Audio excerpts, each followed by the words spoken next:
Oggi in particolare ho voluto manifestare la vicinanza del compartimento marittimo, del direttore marittimo ai ragazzi di Santa Margherita proprio a un mese dopo l'evento e quindi vogliamo essere tutti uniti da Genova in poi.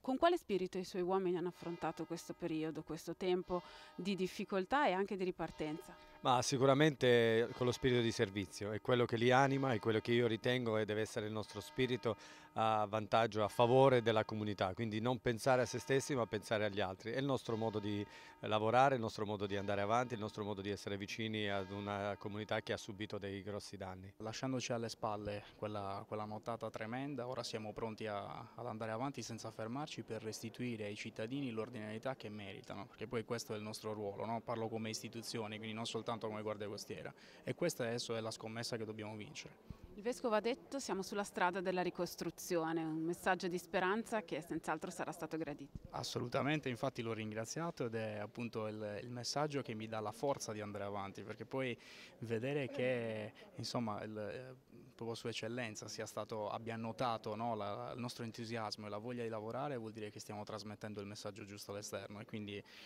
proseguiamo su quella strada che ci è stata indicata. Lei già da noi in trasmissione e oggi qui nella lettera di invito al Vescovo diocesano ha avuto così anche il coraggio di dire dobbiamo ringraziare anche il Signore che non ci siano state vittime, forse da parte dell'uomo delle istituzioni non è scontato.